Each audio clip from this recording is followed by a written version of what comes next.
busque la lectura bíblica en Marcos 2.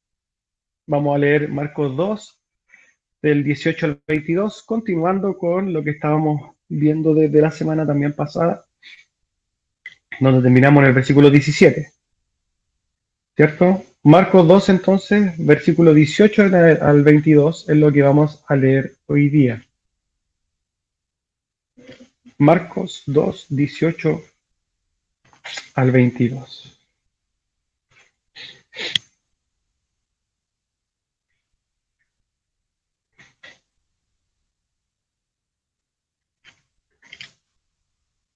Dice así entonces la palabra de nuestro Dios. En algunas Biblias va a aparecer un título que dice la pregunta sobre el ayuno. En otras Biblias no va a aparecer nada. Y dice el versículo 18. Y los discípulos de Juan y los de los fariseos ayunaban y vinieron. Y le dijeron, ¿por qué los discípulos de Juan y los de los fariseos ayunan y tus discípulos no ayunan? Jesús les dijo, ¿acaso pueden los que están de bodas ayunar mientras está con ellos el esposo? Entre tanto que tienen consigo al esposo, no pueden ayunar. Pero vendrán días cuando el esposo les será quitado. Y entonces en aquellos días ayunarán. Nadie pone remiendo de paño nuevo en vestido viejo. De otra manera, el mismo remiendo nuevo tira de lo viejo y se hace peor la rotura. Y nadie echa vino nuevo en odres viejos. De otra manera, el vino nuevo rompe los odres y el vino se derrama y los odres se pierden. Pero el vino nuevo en odres nuevos se ha de echar. Amén. Esa es la lectura del día de hoy y vamos a ver qué es lo que está pasando en este momento. Para apoyarnos en algunas cosas, vamos a ver los pasajes paralelos de nuestra Biblia, en los libros sinópticos, libros paralelos. Entonces, si usted quiere, lo mantiene abierto en alguna sección. Mateo 9, del 14 al 17, y Lucas 5, 33 al 39. Son pasajes que vamos a apoyar un poquito para poder comprender con mayor entendimiento, con mayor claridad qué está pasando en este momento. Más que nada, vamos a tomar Mateo. Si ustedes se fijan, el título del sermón que que hoy día vamos a ver se llama La religiosidad del ayuno fariseo. ¿Y por qué? Porque a grosso modo vamos a poder ver nosotros a través de la escritura que el punto no es el ayuno propiamente tal, sino la religiosidad. Pero para esto vamos a poder contemplarlo a través de la predicación de este sermón. A modo de introducción, ayer yo vivo muy cerca del Mercado Central, en el sector sur de Santiago. Y ayer pasé por ahí y me impactó la cantidad de gente que había comprando pescado. No fue ayer, perdón, fue el día viernes, creo. Una cantidad de gente comprando pescados. Y no dejó de llamarme la atención porque nosotros estamos en un momento difícil de cuarentena, donde tenemos que evitar las aglomeraciones. Pero la gente, a pesar de las tradiciones, de las imposiciones, de la contingencia, no se niega a sus tradiciones. Es llamativo. Mucha gente en relación a esto me preguntó también si es que era lícito o si se podía comer carne, o qué carne se podía comer. Y me preguntó si se puede comer carne o lo otro, puedo comer pollo, por ejemplo. La verdad es que nosotros cuando vemos esta situación, tenemos que comprender que todas estas son tradiciones. Nunca en la Biblia usted va a encontrar un pasaje que diga es que en esta Semana Santa tú no vas a comer carne. Eso no aparece en la Escritura, eso es parte de la religiosidad, de la tradición impuesta por hombres. Todas estas cosas, estas tradiciones aparecen y se forman costumbres, pero nacen del corazón de hombres y de Satanás mismo. En estas fechas tenemos dos opciones respecto a lo que hoy día podríamos, entre comillas, conmemorar. Uno dejar de comer carne, quizás ir a comprar los ramos como hace la iglesia romana, y hacer este domingo de ramos, dejarlo detrás de la puerta. Recuerdo yo, mi mamá algo hacía así, me acuerdo que había un ramo que después como que se marchitaba, se secaba. Eh, pero la verdad es que tenemos una opción de seguir las tradiciones comiendo solamente pescado, los mariscales están, los discos están de moda hoy día. O por el otro lado, dejar esa tradición y observar esta fecha con entendimiento. Y observar esta fecha con entendimiento significa comprender qué es lo que pasó. Para la iglesia protestante o para la iglesia cristiana, podríamos entenderlo, esta fecha, si bien toma un lugar importante porque es conmemorativo de lo que pasó en la cruz y la resurrección de Cristo, para nosotros es tan importante que lo vemos y tratamos de conmemorarlo semana a semana. Lo que Cristo hizo en esa cruz, el sacrificio expiatorio por nuestros pecados, nosotros lo podemos recordar no solamente a través de la Semana Santa, sino que domingo a domingo nosotros vivimos de este evangelio precioso, el cual nos salvó. También tenemos otras formas que sí pueden ser, por ejemplo, eh, conductuales, como la cena, la Santa Cena, pero esta Santa Cena es diferente porque está impuesta por Dios a través de las Escrituras. Cristo dice, hagan esto en conmemoración mía, es un mandato, háganlo. Y nosotros a través de la Escritura podemos encontrarlo. Entonces cuando nosotros hacemos esta cena del Señor, no estamos incurriendo en una tradición impuesta por hombres, sino que estamos haciendo caso de las Escrituras. Es muy diferente a lo que hoy día se ve, donde hoy día te dicen, no, tú no puedes comer carne, pero eso no aparece en las Escrituras. Entonces hoy día nosotros nos encontramos en una disyuntiva, y mucha gente se encuentra en una disyuntiva. O le hacemos caso a las tradiciones impuestas por hombres, o le hacemos caso a la Escritura. Nosotros como iglesia bautista, reformada, confesional, nos apegamos a los 5 solas, y uno de esos solas, que es como el fundamento de todas las demás solas, es sola Escritura. Para nosotros la fuente de autoridad es la palabra de Dios. Nosotros no creemos en las tradiciones impuestas por hombres, creemos en la revelación dada por Dios a través de su Santa Escritura.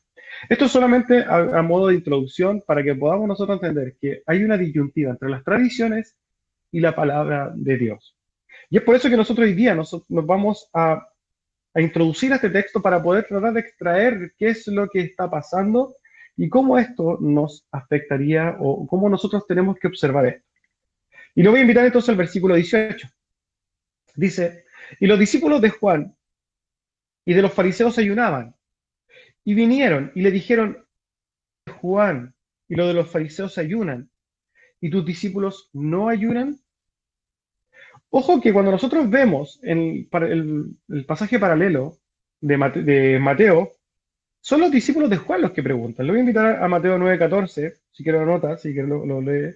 Entonces vinieron a él los discípulos de Juan, diciendo, ¿a quién vinieron? Primero a Cristo. ¿Quiénes vinieron? Los discípulos de Juan. Y dijeron, ¿por qué nosotros y los fariseos ayunamos muchas veces y tus discípulos no ayunan? Aquí lo primero que entendemos es lo siguiente. Los discípulos de Juan el Bautista, que entendemos que Juan el Bautista es un hombre de Dios, los discípulos de Juan el Bautista también ayunaban de una manera antibíblica, como lo vamos a ver más adelante. ¿Pero por qué? La verdad que hay mucha discusión al respecto, pero tenemos alternativas o tenemos lo que más se cree es que, por ejemplo, estas personas judíos que siguieron a Juan, sí habían sido enseñadas en la religiosidad judía y por eso seguían sus tradiciones. Es por eso que nosotros entendemos y podemos comprender que los discípulos de Juan sí ayunaban de una forma, y dice muchas veces. Es por eso que nosotros entendemos y estamos de alguna forma diciendo que el ayuno de los fariseos, porque ellos fueron los que lo impusieron, y eso lo vamos a ver un poquito más adelante. Los discípulos de Juan toman esta posición de copy-paste, de alguna forma de copiar o de haber sido enseñados, pero de dónde sale esto es del fariseísmo. Para poder comprender entonces qué es lo que está pasando, lo primero que tenemos que definir es qué es el ayuno. Mucha gente se pregunta, ¿qué es el ayuno? El ayuno es una práctica religiosa que consiste entonces en abstenerse total o parcialmente de alimentos para un propósito espiritual. Y esto debemos comprenderlo bien cuando vemos los ayunos de hoy. Yo recuerdo que en la iglesia donde no, yo militaba hace un tiempo y hace mucho, cuando recién estaba caminando en Cristo, se nos llamaba mucho el ayuno, y uno con un corazón de alguna forma dispuesto, noble y entregado, se ponía a ayunar, pero sin entendimiento de lo que realmente se estaba haciendo, porque lo único que hacía era pasar hambre. Si nosotros no le damos el propósito espiritual, la intención espiritual, si nosotros no nos encargamos de darle o de alguna forma darles un énfasis espiritual a esta atención de alimentos, viene solamente a ser hambre. Eh, la verdad es que el ayuno tiene que ser enfocado en las cosas espirituales. Si usted va a pasar hambre mientras usted trabaja todo el día, eso es solamente pasar hambre, eso no es un ayuno correcto, digamos. Pero dicho esto y entendiendo que el ayuno tiene que ser una abstención, pero con un propósito espiritual, nosotros tenemos que preguntarnos en este texto, y yo creo que automáticamente cualquier persona que se acerque a este texto se va a preguntar, ¿y por qué hicieron esta pregunta? Sin duda, nosotros podemos ver en el texto que está claro que los discípulos de Cristo no ayunaban. Y podemos ver el contraste entre los discípulos de Juan y los fariseos, especialmente, que ayunaban mucho, y estos hombres que no ayunaban. Nosotros tenemos que preguntarnos entonces, para responder la primera pregunta, ¿es bíblico o era bíblico en aquel entonces ayunar? La verdad que la ley de Dios, el Levítico, nos enseña y le enseña y le manda al pueblo de Israel ayunar, pero le manda ayunar una sola vez en el año, en la fecha de expiación, en Yom Kippur, eso más o menos en septiembre. Le manda solamente ayunar una vez en el año. Ahora, pensemos en esto. Si la ley de Dios, que se supone que los fariseos, intérpretes de la ley, encargados de la rigurosidad de la religiosidad judía de aquel siglo, si es que ellos, que se supone que se acercaban a las escrituras con total entendimiento, eh, ellos ayunaban más veces, ¿por qué había esta discordancia entre la palabra que decía ayuna una vez al año y ellos que decían vamos a ayunar muchas veces? La verdad es que los fariseos no observaban la ley propiamente tal, la ley escrita, que es lo que conocemos como la Biblia. En el Antiguo Testamento, los judíos de aquel siglo hablaban de dos leyes, la ley oral y la ley escrita. Esta ley escrita, que es la ley de Dios, los 5 primeros libros, pues nosotros hoy día los conocemos como Pentateuco, pero esta ley oral, la Torá para ellos, perdón, esta es ley escrita, la Torá para ellos, no es lo mismo que la ley oral, digamos. La ley oral es conocida como la Mishnah en ese entonces. Hoy día la Mishnah es parte del Talmud, como también lo observan hoy día los judíos. Eh, y los fariseos, entonces no observaban la Biblia, sino que observaban la tradición. La ley oral era la tradición. Esto no dista mucho de lo que hace hoy día la Iglesia Romana. La Iglesia Romana tiene su Biblia, ¿cierto?, completa, pero no la toma en consideración, sino que para ellos lo que manda es el catecismo romano. La gran mayoría de la iglesia, de la gente que pertenece a la Iglesia Católica Romana, no entiende o no sabe que existe un libro, tal como este y más grande, que se llama Catecismo Romano, donde históricamente diferentes personas han dado interpretaciones o han inventado cosas que hoy día los católicos hacen. Entonces, para ellos, hoy día para un católico tú tienes dos libros, la Biblia y su tradición. En ese entonces los fariseos también tenían la Biblia o la Torá y tenían su tradición oral, la Mishnah. Es exactamente lo mismo. Ahora, nosotros podemos ver y podemos relacionar automáticamente que los fariseos le hacían caso a qué? A la Mishnah. La iglesia romana, ¿qué hace hoy día? ¿Le hace caso a la Biblia? No, le hace caso a qué? A su catecismo romano. Es exactamente lo mismo, pero en diferentes siglos. Es por eso entonces que los fariseos ayunaban muchas veces porque en su tradición, en su Mishnah, se había desarrollado esta teología y al final ellos ayunaban 2 veces por semana. Los fariseos no observaban entonces la ley de Dios. No les importaba la palabra, les importaba solamente la tradición. Un ejemplo, ¿cierto? Entonces contingente para poder comprender esto es el tema de no comer carne, ¿cierto? Es lo mismo. En una parte dice que no debes comer carne, pero la gran mayoría del pueblo católico lo hace, no come carne, se abstiene. ¿Dónde aparece esto? En ninguna parte de la Biblia. ¿A dónde aparece? Sí, en la tradición. Pero cuando nosotros encasillamos o podemos objetar ciertas conductas de la Iglesia Católica Romana, también lo tenemos que hacer con la Iglesia Protestante. Y en la Iglesia Protestante, a pesar de no ser un ejemplo contingente, porque no es lo que está pasando justo en esta fecha, sí hay ejemplos que también representan sin duda el fariseísmo de aquella época. Si bien el protestantismo no tiene un libro escrito representando la tradición, está totalmente incrustado, está totalmente enraizado en el corazón de la gran mayoría de la iglesia evangélica, la tradición. Por ejemplo, hay muchas iglesias donde a una mujer que va con pantalones le preguntan ¿y por qué no usa falda? Que viene siendo la misma pregunta que hacen los fariseos, ¿y por qué no ayunan? ¿Por qué no ayunan de esta manera? ¿Por qué las mujeres no usan falda? Es exactamente lo mismo. ¿Dónde aparece esto en la Biblia? No aparece, pero aparece en la tradición. Ahora, volviendo al tema de lo que estaban haciendo estos fariseos. La tradición oral, su Mishnah, cambió el tratamiento del ayuno, desde la palabra a la tradición.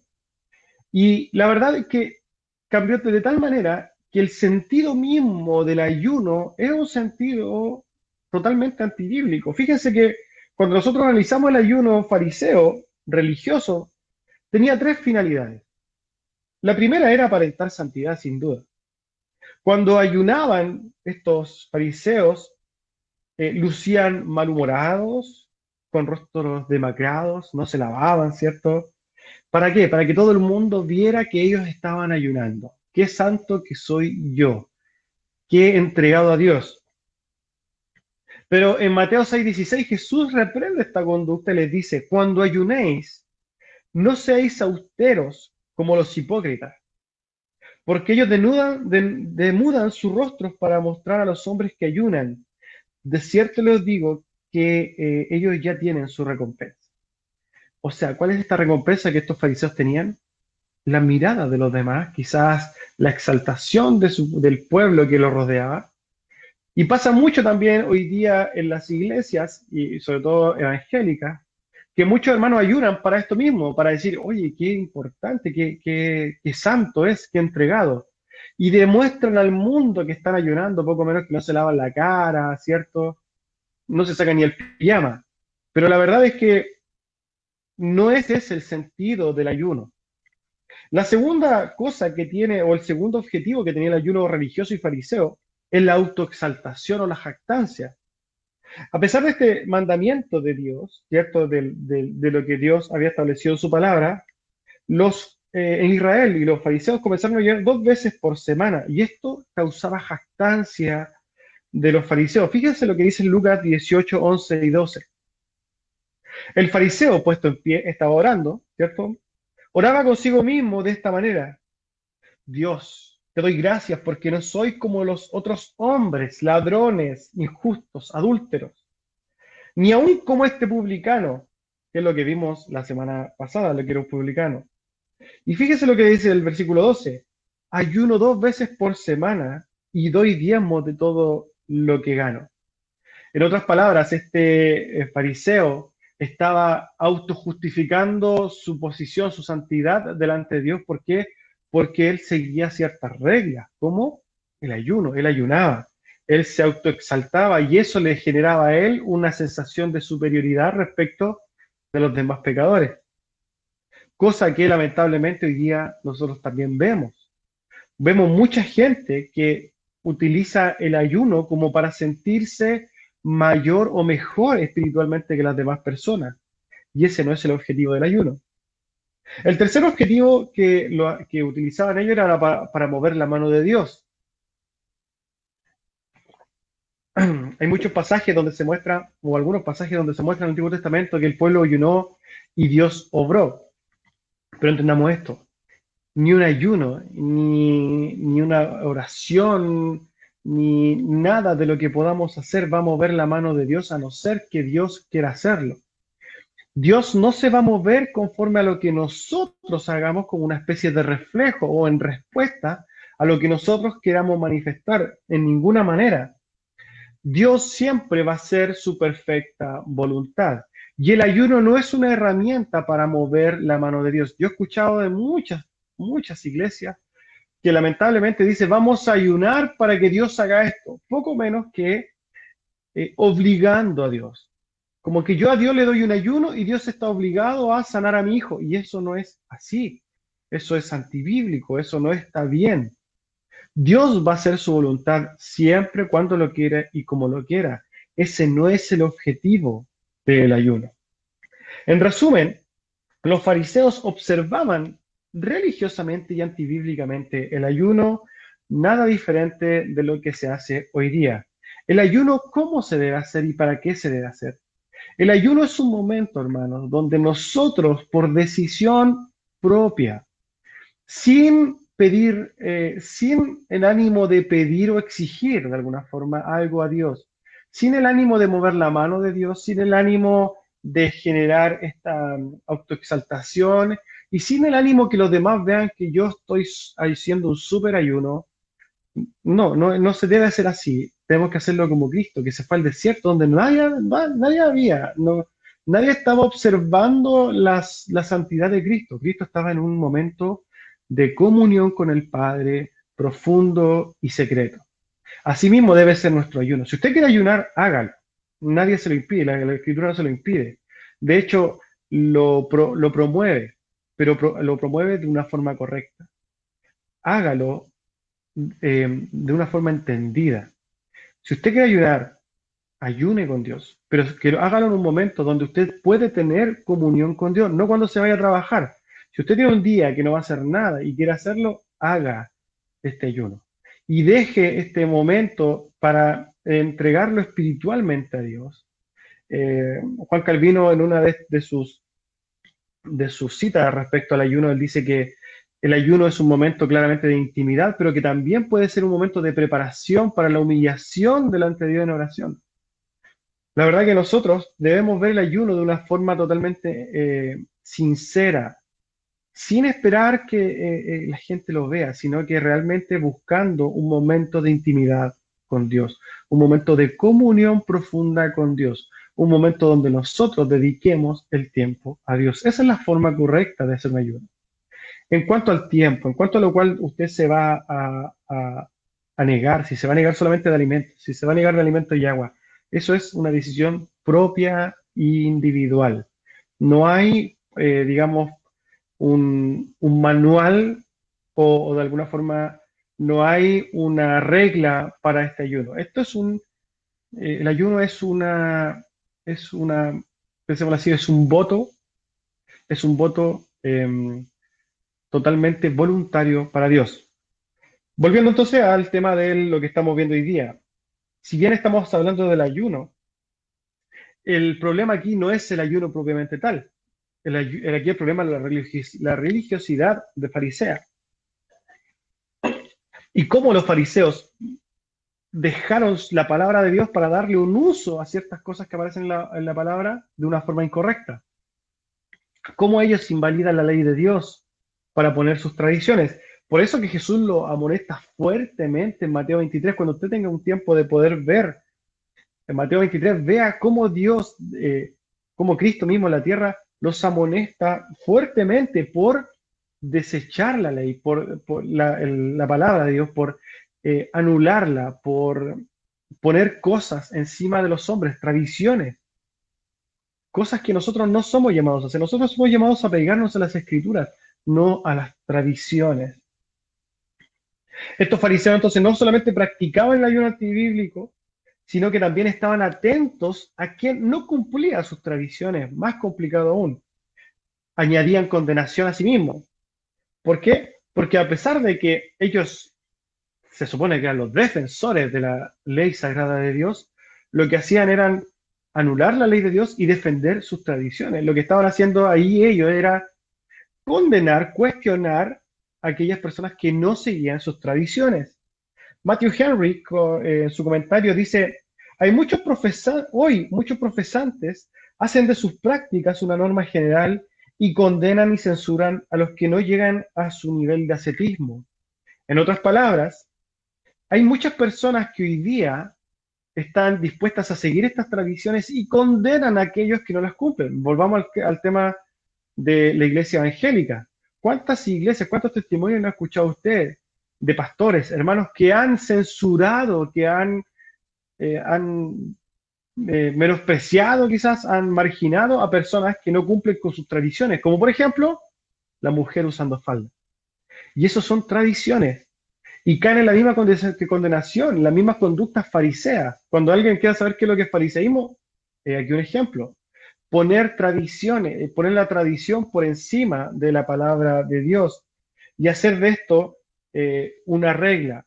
Ascetismo, si ustedes no conocen esta palabra, es el ejercicio y la práctica de un estilo de vida austero y de renuncia total a placeres materiales con el fin de adquirir unos hábitos que conduzcan a la perfección moral y del espíritu. O sea, en otras palabras, el ascetismo se entiende como la privación total para de alguna forma alcanzar la plenitud espiritual.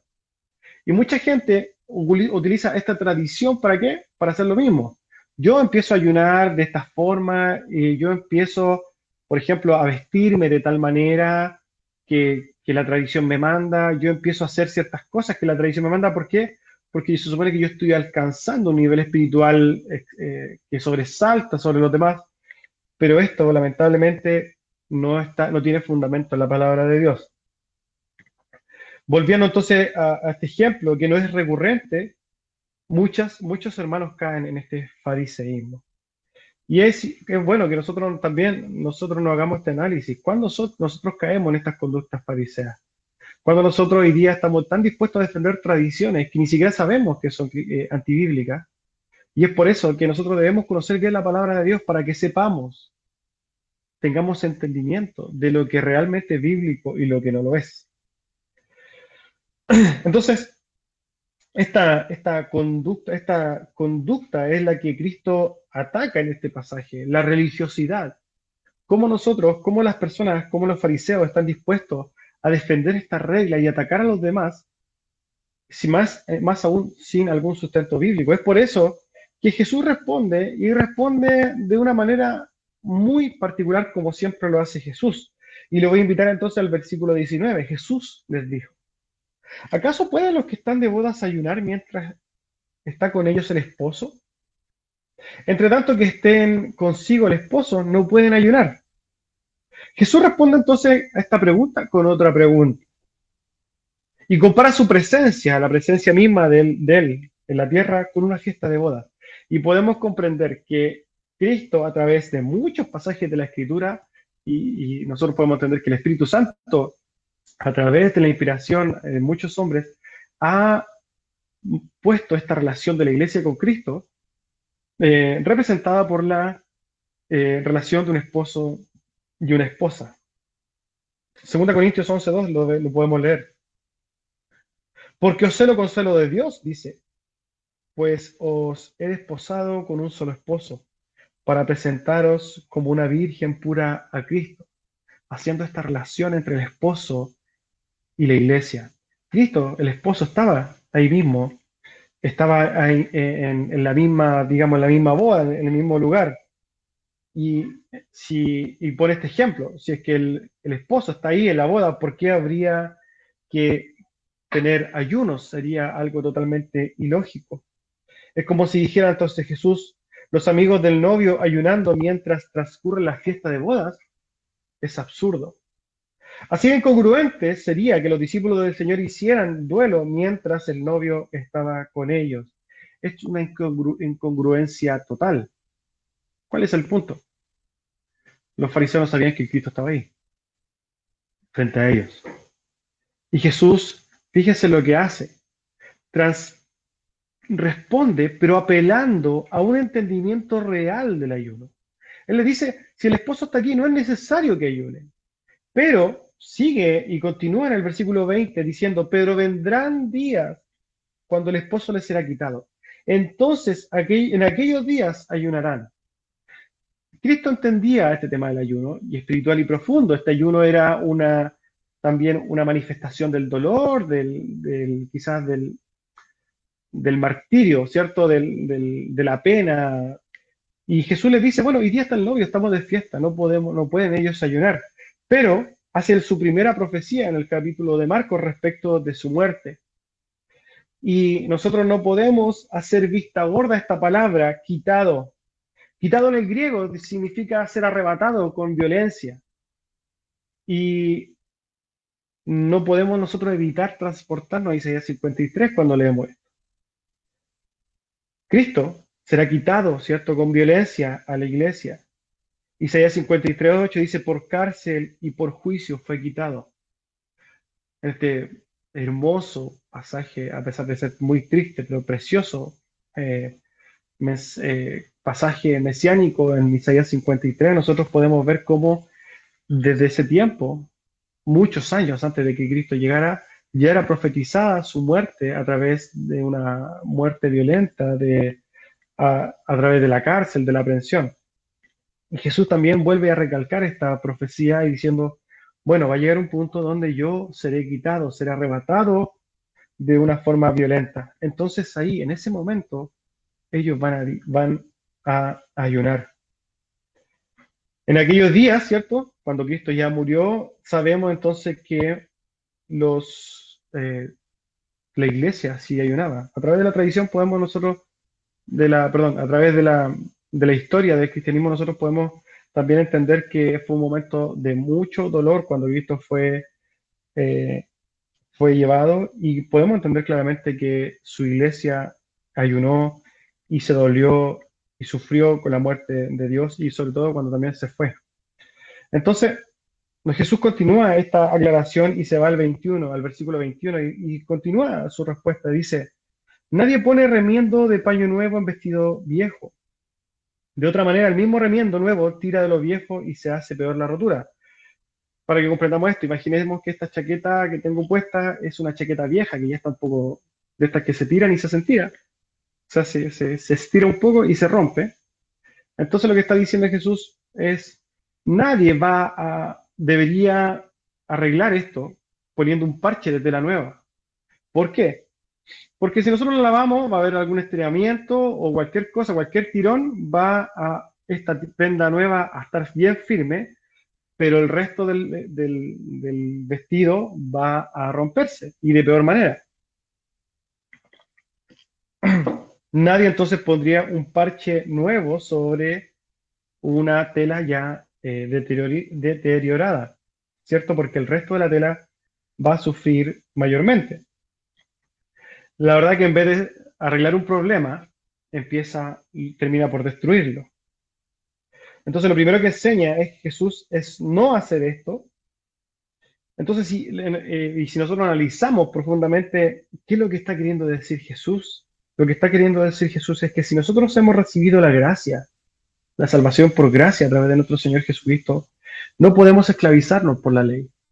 No podemos volver entonces a la esclavitud que ya caducó, la ley vieja, antigua de la ley. No podemos unirla a la gracia preciosa del Nuevo Testamento, del Nuevo Pacto. 2 Corintios 3:6 dice, lo cual asimismo nos hizo ministros componentes de un nuevo pacto, no de la letra, sino del Espíritu, porque la letra mata, más el Espíritu vivifica. Jesús estaba atacando a los fariseos, porque los fariseos vivían puestos en la ley, vivían condicionados por la ley, ¿cierto? Mal interpretada más aún, pero vivían condicionados por la ley. Pero Jesús venía a mostrarle un entendimiento profundo de la gracia de Dios, y que estas cosas, que si ellos no cambiaban su corazón religioso, no iban a poder compartir, convivir, disfrutar de la gracia de Dios. No puede convivir la religiosidad con la gracia. Tú no puedes a esta vestidura religiosa ponerle un parche de gracia, porque al final no pueden convivir. Podemos entender entonces que el paño nuevo viene representando la iglesia nueva, nacida en Cristo a través de la gracia de Jesucristo.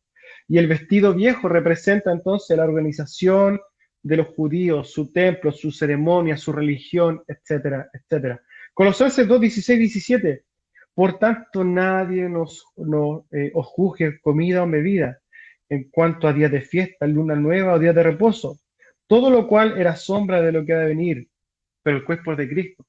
Todo lo que había en la ceremonia antigua, hermanos, del Antiguo Testamento, todas estas ceremonias, ritos, todo lo que pasó, la historia misma, apuntaba a este Dios hecho carne, a Cristo. Todas estas sombras de lo que había de venir. Cristo, cuando se manifiesta, cuando llega a la tierra, ya automáticamente y con la consumación de su evangelio, de alguna forma deja de lado todo lo anterior. Dice que todo lo anterior viene siendo un aviso constante de que el Cristo, el Mesías, había de venir. Es por eso que Jesús les dice, ustedes no pueden combinar lo nuevo con lo viejo. Jesús les dice, cuando estaba la última cena, ¿cierto? Le doy un nuevo pacto, le doy un nuevo y eterno pacto.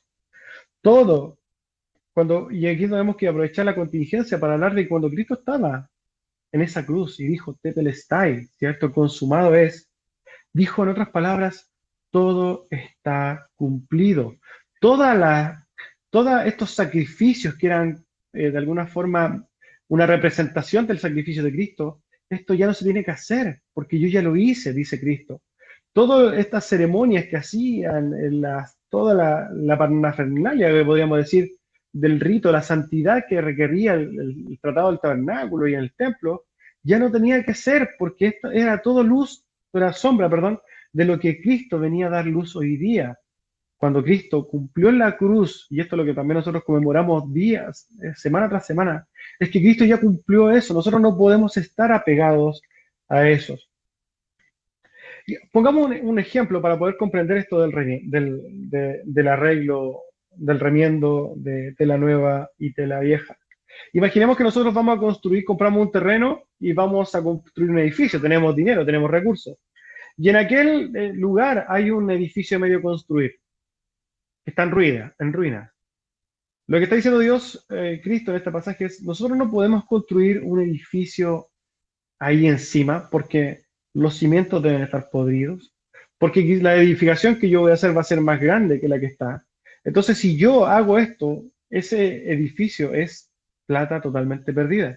¿Qué es lo que tengo que hacer yo para construir un edificio? Sacar todo lo que estaba, todo lo que tenía y poner un edificio completamente nuevo. Es lo mismo que está diciendo Cristo. Y Jesús reafirma su enseñanza en el versículo 22. Estos pasajes, la verdad que siempre, históricamente yo lo he escuchado en muchas formas, tratando de explicar algo, y le han dado diferentes interpretaciones. La verdad es que Cristo aquí está hablando de lo mismo.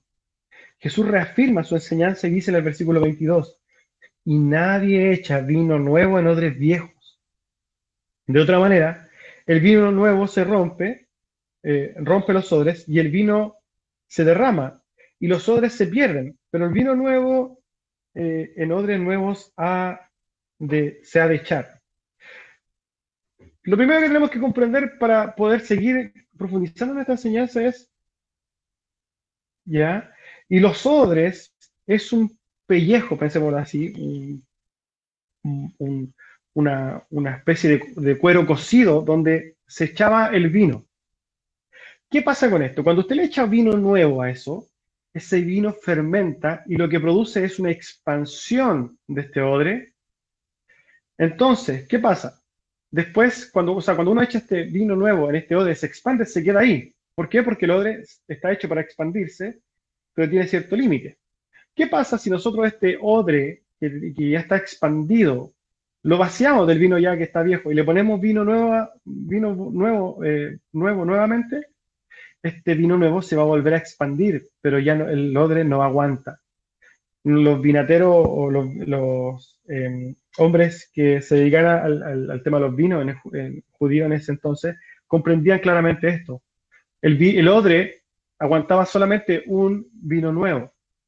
Es por eso que para cada vino nuevo, un odre nuevo. Por eso no se podía utilizar un odre viejo con vino nuevo. Con la fermentación iba a expandirse y se iba a romper. Por eso no se podían utilizar. Eso es lo primero que tenemos que comprender. el hecho de por qué Jesús pone este ejemplo. Y ahora nosotros podemos comprender a través de esto la misma interpretación, y está hablando de lo mismo que en el pasaje anterior. Entonces, nosotros debemos comprender que este hombre, este odre viejo, representa también al hombre que vive en la ley. Representa a este hombre que fue criado en la ley, que fue nacido, ¿cierto?, como un odre junto con la ley. Y dice que este hombre no puede recibir de la gracia. ¿Por qué? Porque su religiosidad no se lo permite. El odre nuevo entonces representa al hombre receptor de la gracia de Dios. Y que este hombre, cuando nace de nuevo, ¿cierto? Cuando tiene un nuevo nacimiento, sí puede recibir entonces la gracia de Dios, porque nacen juntamente. Este hombre que estaba apegado a su religiosidad, en especial en el contexto hablando de los judíos, si es que iba a recibir esta gracia de Dios, no podría recibirla estando en la ley. Este hombre tenía que despojarse de eso, tener un nuevo nacimiento y crecer como un odre nuevo para recibir esta gracia nueva. Ya no la ley, ya no la religión, sino que ahora la gracia, la vida nueva, eterna y abundante. Es por eso que Jesús pone este ejemplo doble de la incompatibilidad de la religiosidad y de la ley con la gracia del nuevo nacimiento. Este nuevo nacimiento, ¿cierto?, tiene que estar acompañado de una nueva criatura. Ya no es entonces en base a ritos, ceremonias, ni sacrificios. Ahora es un nuevo pacto que está fundamentado en la sangre de Cristo, con una nueva vida, un nuevo nacimiento, y es por gracia. Ahora es con entendimiento, y este entendimiento lo da solamente Dios a través de su Santo Espíritu. Sin ese Santo Espíritu, entonces, tampoco puede haber un nuevo nacimiento. La pregunta relacionada con este texto es, ¿qué pasa contigo, hermano? ¿Qué pasa con usted? Y estas son preguntas que la idea es que usted se las haga a usted mismo. ¿Vive aún en la religión que demanda ciertas acciones de usted?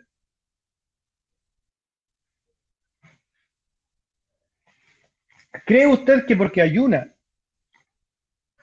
o se entrega en sacrificio, no solamente ayuna o porque pasa horas orando, Dios está amarrado a conceder sus peticiones? ¿Crees que haciendo ciertas cosas, por ejemplo, Dios entonces va a actuar en favor tuyo? ¿Crees que puedes hacer algo para ganar tu salvación? ¿Crees que haciendo ritos agradarás a Dios? ¿Crees que haciendo buenas obras puedes salvarte? ¿Crees que puedes ir al cielo por otro camino que no sea Jesucristo? Todas estas preguntas, si alguna de estas preguntas tú les dices sí, es porque tú estás en un sistema religioso, en una religión, no sustentado en la gracia salvadora de Cristo, no en esta vida nueva que Dios da. Nosotros no hacemos las cosas como para obtener algo, nosotros hacemos las cosas porque entendemos y porque vienen siendo frutos de lo que nosotros ya somos. Nosotros somos hijos de Dios y por tanto actuamos como hijos de Dios. Juan 14:23, Jesús dijo, si es que tú me amas, guardarás mi palabra. Y esto viene haciendo una clara explicación de que nuestras obras vienen siendo consecuencias de nuestro amor por Dios.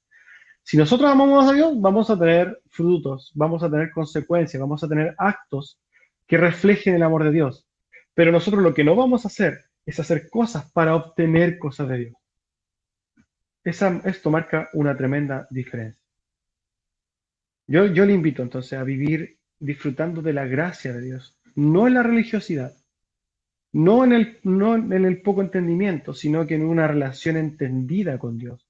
Usted haciendo las cosas porque entiende que Dios es el dador de todo, pero el tema es que ya lo dio, viviendo solamente en agradecimiento, diciendo, yo voy a morir a mí mismo porque yo amo a Dios, entendiendo y haciendo las cosas porque yo comprendo la obra salvífica de nuestro Dios.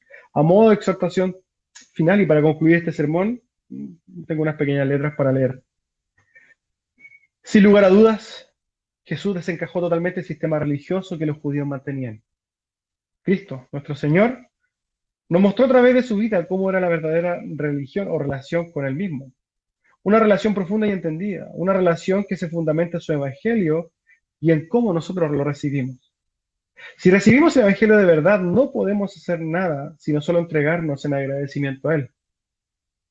Si entendemos su amor hacia nosotros, manifestado en la cruz, deberían hacer en nosotros un profundo interés de conocerlo, de saber qué dijo, qué hizo, qué manda, qué enseña. La relación con Dios no es en base a nuestras muestras de santidad hacia los hombres. No es para mostrarle a los demás lo santo que puedo llegar a ser. No se trata de vestirme de blanco y proclamar una super devoción o entrega a Dios. Se trata de tener un nuevo entendimiento, un nuevo nacimiento espiritual, agradecido, gozoso, feliz, confiado y esperanzado en Él. Amén. Para concluir esto, voy a invitarlo entonces a orar y no solamente concluiremos este sermón, sino también concluiremos este servicio dominical de adoración. Bendito Dios, sin duda le damos gracias, Señor, porque nuestros ojos han sido abiertos, porque podemos disfrutar de esta relación preciosa con usted, sin culpa, sin tener que seguir ciertos procedimientos, Señor. Una relación libre, una vida libre, pero que en esa libertad nosotros podemos disfrutar, Dios, de todo lo que podemos hacer por usted. Que nosotros podemos disfrutar, Señor, de morir a nosotros mismos. Pero esto lo podemos hacer a través del entendimiento, Señor, que usted da a través de su Santo Espíritu. No lo podemos hacer, Señor, a través de reglas, de imposiciones, de ritos y ceremonias. Lo podemos hacer entendiendo su obra hermosa en nuestras vidas. Este evangelio que nos ha llevado de muerte a vida, Dios. Entendiendo que tenemos la esperanza más hermosa, que es tenerlo a usted cara a cara para la eternidad. Gracias por podernos dar esta oportunidad de vivir confiados, gozosos, Señor, en esta salvación hermosa. Porque comprendemos que todo lo que podamos vivir hoy día no es tan grave, Señor. Porque lo más importante ha sido solucionado por usted en esa cruz.